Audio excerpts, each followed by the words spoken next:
in lesson 3 of a series of 12, and we probably won't get through all this today. I don't really care if we do or not, because I just want to, the content's the important thing, not moving from number to number.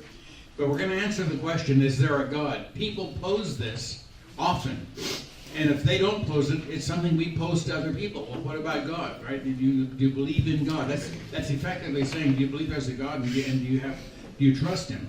Well, we're answering the question today in dealing with evidences for is there a God? The question then might be then, can anyone know there is a God? Can anyone know there is a God? That's the obvious question. Let's turn that around, though, a little bit. And let's instead ask the question, can anyone know there's not a God? Can anyone know there's not a God? You remember Pascal's wager we talked about just briefly at the end of the class last week? We're going to touch on that again. Can anyone know that there's not a God? Let's take a blackboard here, and let's just exercise our minds a little bit. And I'm going to draw a circle via PowerPoint. I'm going to draw a circle on this blackboard. And inside the circle, this represents all the knowledge of the entire universe. All the knowledge of the entire universe is encapsulated within this circle. What's on the planet Pluto at a particular coordinate? 6 inches down, 9 centimeters to the left, 4 centimeters down. How many atoms are in that space, right? Somebody knows that. There's a fact there. There's actually a known quantity there that exists, right, Carl? Don't answer. It was Planet X, not Planet Pluto. Okay, Planet X. Thank you, Carl. How many hairs are on your head? I have a lower count than many. Okay, but it doesn't matter. I still don't know how many there are. And why are they? Why do we have hair on our head? And how did it get the color that it's got? And why is it 6.5 centimeters long? And all these different things. There is known knowledge in the universe. There's existing knowledge in the universe that's unknown to us. And all this knowledge that could possibly be known is encapsulated inside this circle on the screen right now. So let's say you're dealing with an atheist. I would present this to him in that very way. Here's all the knowledge of the universe encapsulated inside this one circle. Now, you might ask him, and I'm not going to do the class participation maybe that I should on this and pick somebody to be the atheist. But I would say to you now, draw yourself a circle. Actually, just do it. Draw yourself a circle on your paper just for fun here. And once you've drawn your circle, then draw another circle inside that represents how much of that knowledge you have. How much of that knowledge you currently have. Now this actually is a little bigger than is realistic, I think. That's a little bigger than realistic. If you were gonna represent all the knowledge I have compared to all that can exist in the universe, you wouldn't be able to make mine out. Okay? It would be too tiny to see. But there it is. Did I see a hand? Okay. Let's just say your atheist friend puts that down as his amount of knowledge that he has about what's in the universe. He knows how many electrons it took to split the atom at Los Alamos back in 1944. He knows how many there were, right? He knows when Hiroshima was bombed, how many protons were busted open, and set flying, and for that atomic explosion. He knows all those things, possibly. And maybe he doesn't. But that's part of the knowledge that's in the universe. Now, we've got these two circles now. You've got 2, and I've got 2 on the screen. What we're going to talk about now is the area we don't know about. The area we don't know about. There's a lot there. That's the crux of things. How can anyone know there's not a God is the question. How can anyone know there's not a God? Is it possible that the knowledge of God exists in this area, but you, the atheist, you just don't know it yet? Now, what's the reasonable answer for the atheist to make? What's the reasonable answer? Someone just speak up. Yes. Sure, it's possible. That's like saying, is it possible you put your feet you put your feet on, excuse me, you put your shoes on the wrong feet this morning? Oh no, because I'm looking down and they're on the right feet. Okay. Is it possible you put your right foot on first? I'm sorry. It is an odd morning today. Is it possible you put your right shoe on first and not your left? Do you remember? Did you pay attention? I did. You did, okay. But there's possibilities. There's always possibilities. Is this possible? Is that possible? Whenever a lawyer asks that in a courtroom TV situation like on Law and Order, is it possible that you didn't see that person? It could have been someone who looked exactly like him. Well, it's possible. Okay, then I submit then that this is not a good witness. You know, there's so many possibilities, right? If you say it's possible that there's knowledge that you don't have that might demonstrate that God exists, then you're not an atheist. You are an agnostic. You're just saying you don't know because there's things you don't know. And I would submit to you this morning, there really is no such thing as an atheist if he's thinking deeper than this, okay? If he's not just shallow, if he's thinking deeper than this, he has to admit, I'm an agnostic because there's so much I haven't experienced, so much in this universe that I don't know. There might be something that would indicate that God exists. You've made a move in a person's intellect, in a person's mind when you've got to this point, and he would have to say, if he's being honest with you, that okay, if that's the case, yeah, I guess you'd have to say I was agnostic. I don't believe there's a God, but I would have to say, you know, I don't believe it because maybe I just don't know it. Now, there's such a thing as a hard agnostic. A hard agnostic, and you don't hear this term much, but what it means is that he doesn't think God is, it's possible to know if there's a God or not. It's a little different. But most agnostic just means, means not, and nost or gnostic means knowledge. You don't have the knowledge. You don't know if there's a God or not. And that's really where better than 99% of the people you meet are going to fall. Now, let's take that person and let's present Pascal's wager again. We talked about this last week. Spend just a minute on it again and make it even more clear. Pascal was that French philosopher and mathematician, Christian, in the 17th century, who presented this wager, and here it is in simple form. He said, either God exists, and by the way, all of computer science is built on Boolean logic, which comes from Mr. Pascal, okay? Boolean algebra, the idea of false or true, and everything's false or true. Everything is built on that in computer science, everything. A bit is either on or it's off, on or off. It's just the way it works. Well, Pascal said, either God exists or he doesn't exist. Boolean, right? On or off, false or true. It's got to be one or the other. What would be wiser, to believe that he does exist or to believe that he doesn't exist? Let's say we put a wager on the idea that God exists. You're going to bet one way or another is the whole thing here. You're either going to bet that he does or he doesn't, because it's either false or true. False or true. Or true or false. True or false. You're going to bet one way or the other. So he says, let's say we put a wager on the idea that God exists. If we win the wager saying that God exists, then we win everything. We win everything.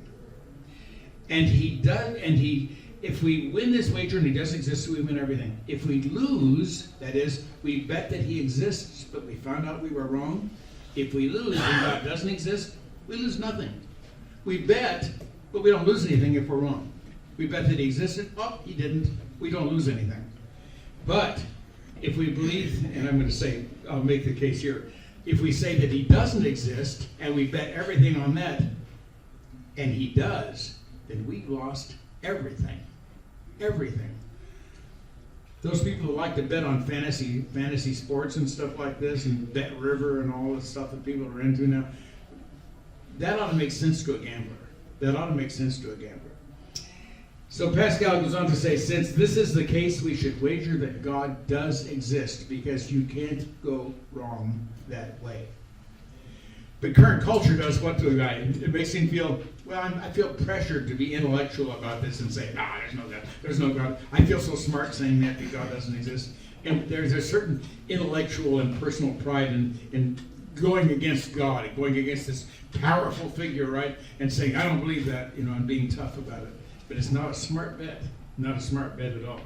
You recognize this guy? Who is that, somebody? Beth, you know. Is she here?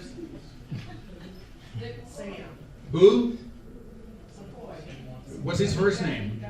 Jack McCoy. the DA on Law and Order, right? In the later part of the series. Let's say he's our atheist, okay?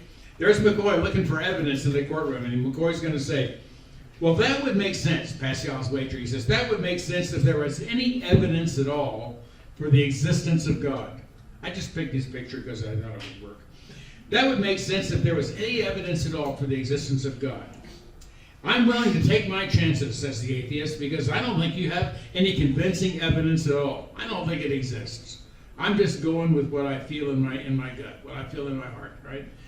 Well, let's talk then about evidence for the existence of God. And we're going to present some simple evidences that you can use all the time. Are there more than this? Yes, there are. Are any of them 100% incontrovertible? Not to the closed mind. Not to anybody's closed mind. Because remember, a man convinced against his will is of the same opinion still, right? That was Benjamin Franklin. You can't convince a closed mind. But in court, it's the preponderance of the evidence that makes the difference. The preponderance of the evidence. And let's begin with one. Let's talk about one known as the cosmological argument. This is a theological term primarily, and you don't have to use that word, but it's an interesting argument. Let's talk about it. The word cosmological comes from the word cosmos, which means world. We live in a world. Our world is in the universe. We often talk about the cosmos, the cosmos. Actually, in the scriptures, when it says God so loved the world is the word for cosmos, which is pretty interesting. So God so loved the world, and we're talking about that world, that cosmos. Now, this is the idea, then, this argument, that everything must have an adequate explanation. An adequate explanation. Now, no one's sitting in this seat right now, right in front of me. But let's say we had somebody there, and here he is. Okay. Now, so we got this, hello, all right? We've got a gorilla sitting in the front seat, and he's eating a banana. Would you think about that with me, okay? And use your imagination, because this is pretty fun. Here's this guy sitting here. Did he just appear from nothing? I mean, did he just all of a sudden poof, appear and it's a gorilla? No. He had to come from somewhere. We would think first, did he escape from a zoo? Did he come from a circus? Is he somebody's pet? I hope not, right? Is he somebody's pet? Is he a house gorilla? my daughter's got a house rabbit.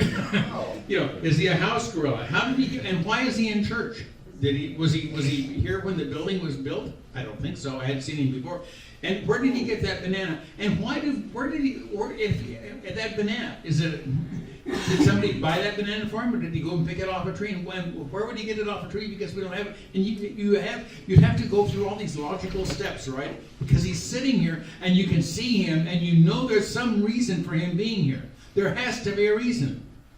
That's pretty compelling, isn't it? That's pretty compelling. We're going to make him go away. And so the cosmological argument, taking your gorilla as an example, says there must be some reason somewhere for the existence of our world, because it's here. The very fact that it's here and we can see it and live in it and touch it and we can interact with it means there has to be some reason that it exists. There has to be some purposeful reason that it exists. Now, purposeful comes later, actually. Now, here's three posits that I'm going to give you, three propositions. Number one, the universe could not have come from nothing. In the scriptures, it's talking about something miraculous. In Genesis 1:1, God created the heavens and the earth. Theologians like to use the term ex nihilo, which you would get in Bible college if you went there. But it means from nothing. God created the universe from nothing. God can do that. But we're bound by natural law. We're bound by natural law. And nothing doesn't ever create something. Nothing never creates something. That's intellectually contradictory and dishonest. The universe could not have come from nothing. I'm getting too far ahead of myself. Number two, the universe could not have always existed as it is. The universe could not have always existed as it is.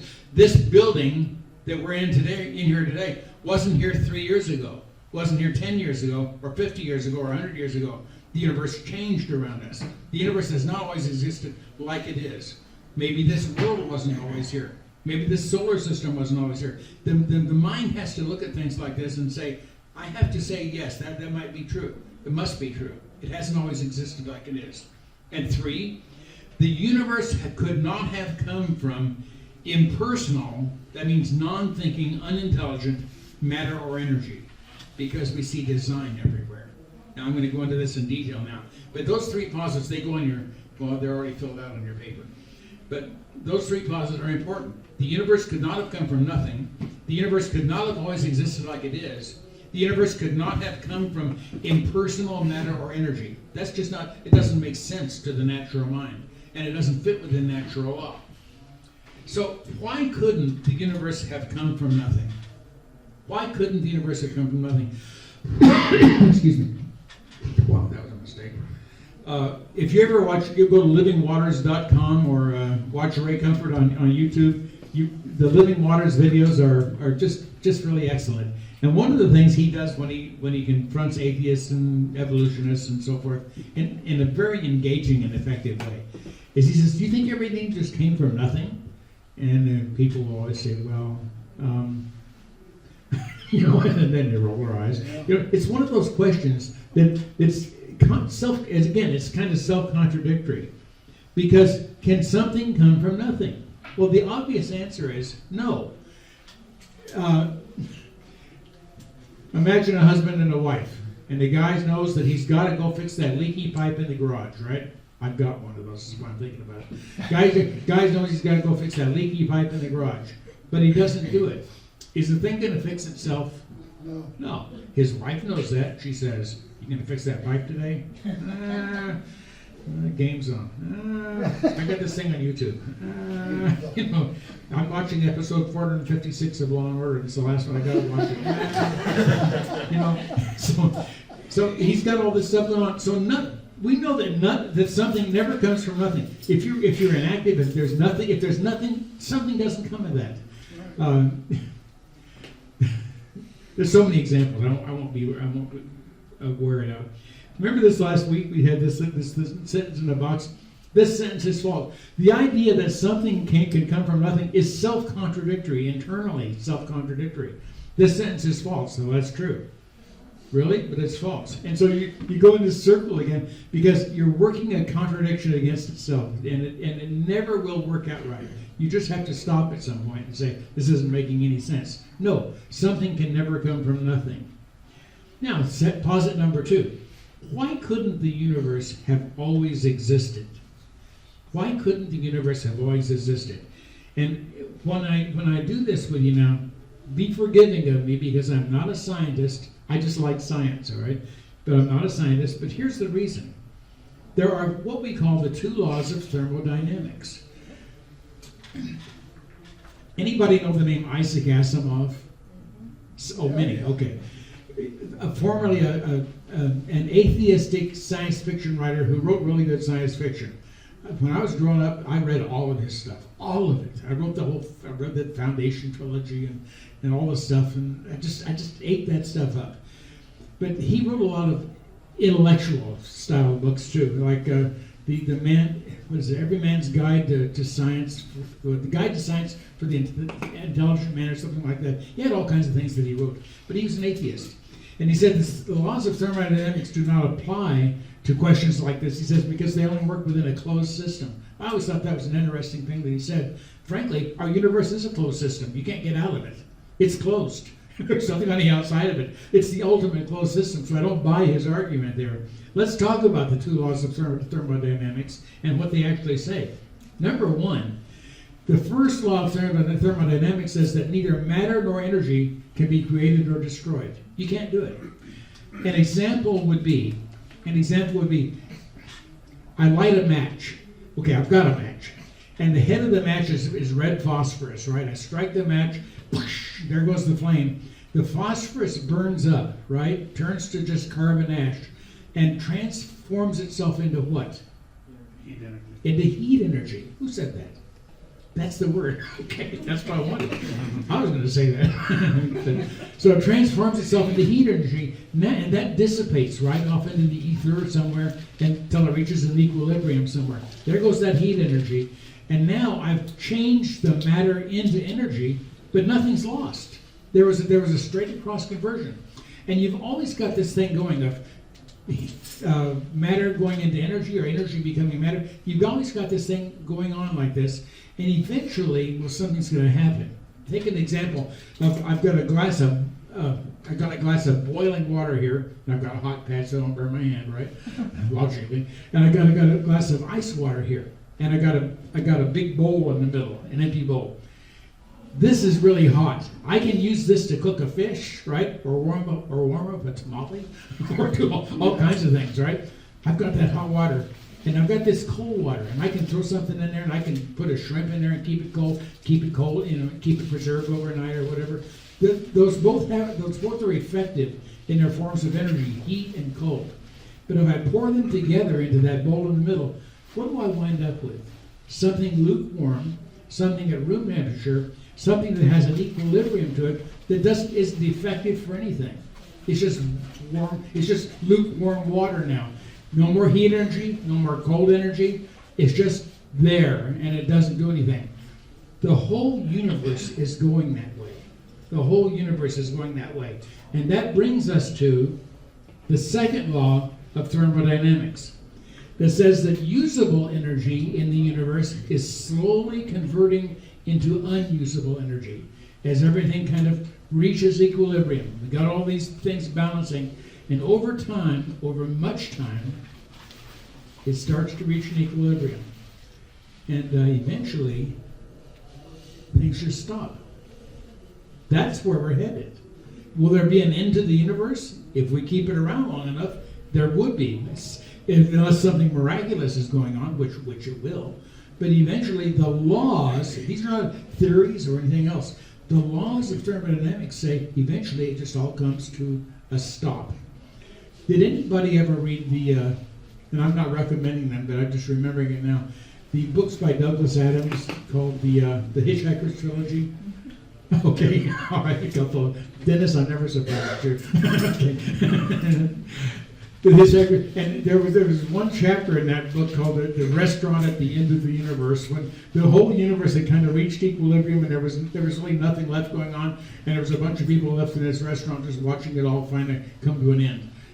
It's the same idea. It's all built around this the law of entropy, which is what this is called, the law of entropy, the second law of thermodynamics, that says everything in the world, everything there is tending to disorder and just kind of a mush neutrality. Now here's a good example. Got a whiteboard here, and we've got the word entropy. I'm going to put the word entropy on a screen, and watch what happens to it. Because what you see happening to entropy here really illustrates how entropy works. Here we go. Entropy. I love this. Doesn't happen all at once, but it happens over time.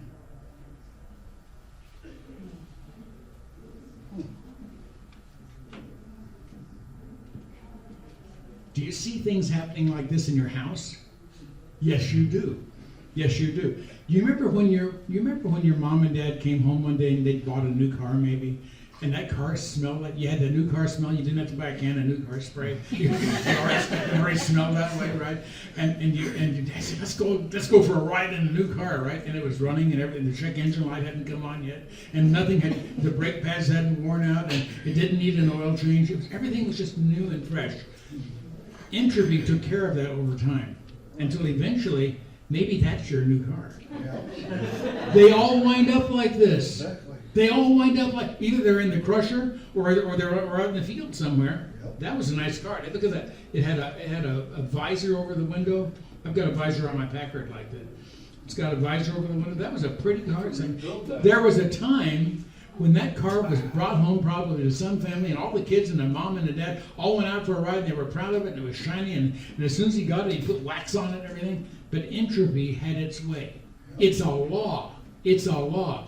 Everything tends from order to disorder, and that's what happened. Now, I've got a cut from a Ray Comfort video here. I want you to listen how he deals with this whole thing of how unbelieving scientists deal with entropy when they're talking about the knowledge of God. This is very well done. Video. From a TED Talk. This is a scrambled egg going back into its shell. That's Ray Comfort. It's an illustration as to how the universe works. No egg ever goes back into being scrambled. back into its shell. And so it is with the entire universe. It is slowly degenerating. It's going from order to chaos. We can see that everywhere. But listen closely as this speaker slips in the words general tendency. Quite separated, and now they're going to be poured back into the egg. And we all know in our heart of hearts that this is not the way the universe works. And we know in our heart of hearts that the universe does not travel from mush to complexity. In fact, this gut instinct is reflected in one of the most fundamental laws of physics, the second law of thermodynamics, or the law of entropy. What that says basically is that the general tendency of the universe is to move from order and structure to lack of order, lack of structure, in fact to mush. It's not a general tendency, it's an unbending law. Everything is turning to disorder. It's becoming dust, everything, without exception. And yet, look around us. What we see around us is staggering complexity. So here's a great puzzle. In a universe ruled by the second law of thermodynamics, how is it possible to generate the sort of complexity I've described? The answer is that it's not possible. It never happens. But listen to his response. Well, the answer seems to be the universe can create complexity, but with great difficulty. In pockets, there appear what my colleague Fred Spear calls Goldilocks conditions. Not too hot, not too cold, just right for the creation of complexity. This is a perfect analogy. He cites a fairy tale. He creates pockets where no pockets exist. Again, he's addressing the fact that evolution flies in the face of this unbending law, that everything gets worse, everything runs down, nothing improves. But evolution is supposed to be an exception. With it, things get better, they improve. That's the dilemma. So he uses the childish fairy tale, Goldilocks and the Three Bears, to suspend entropy so that he can fit in his fantasy. Listen to Cornell University address the same dilemma. Someone asked the question, I probably won't get an answer to this one, but entropy says that the universe is breaking down. Evolution says the universe is getting better. Please explain this. The astronomer points to a poker game.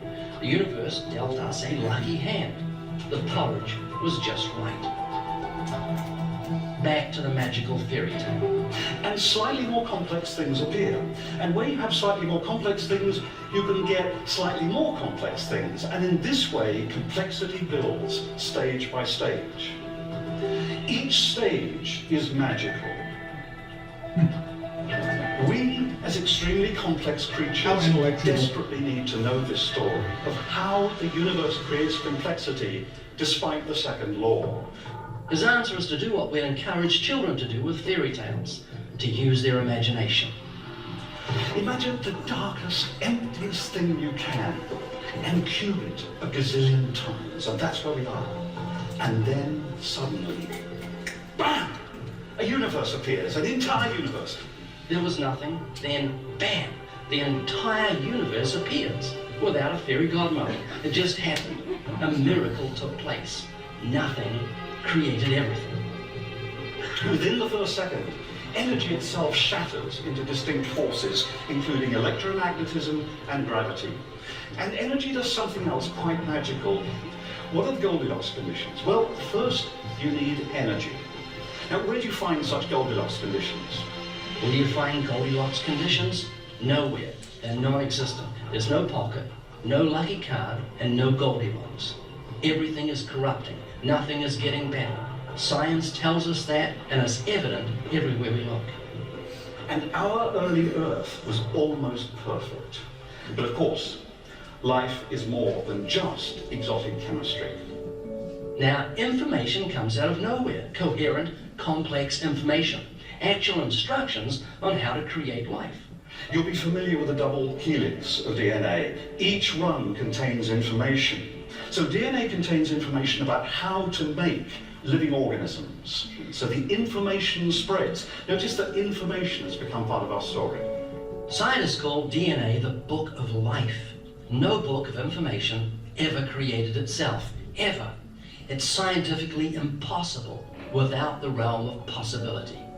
Now here's the scary part. This childish stupidity is enthusiastically applauded by people who don't seem to have the ability to think. I thank you for your attention.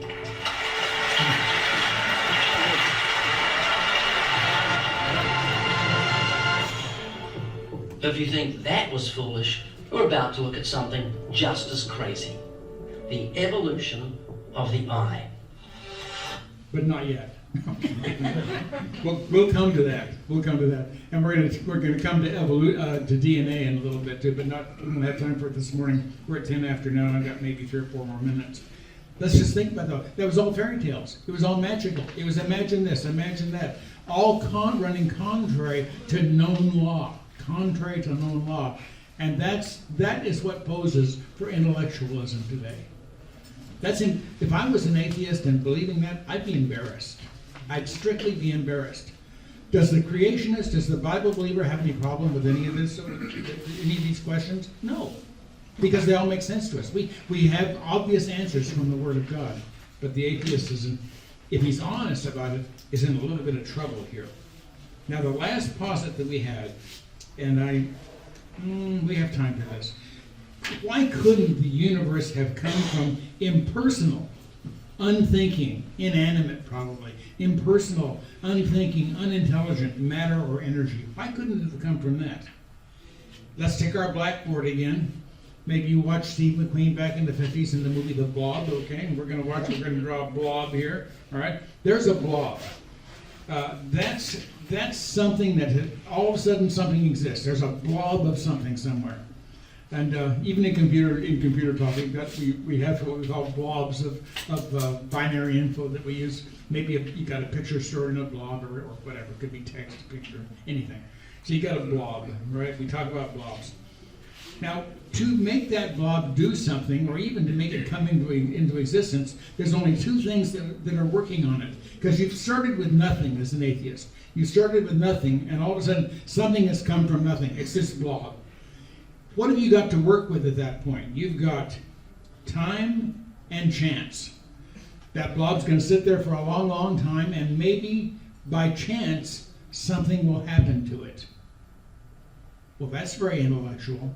Okay, the whole Big Bang thing is built on this whole idea that there was something that just came into existence somewhere, and it exploded, and it spiraled out, and we've got all this stuff, and the universe is what's the word I want? Are all artifacts and results of this initial explosion, and you got all these spiral universes and everything, and the universe is expanding from this explosion. It's all made up. It's all made up because it didn't come from anywhere. There was nothing. There was nothing, and something can never come from nothing. Well, it sounds smart to say Big Bang and all that. I understand that.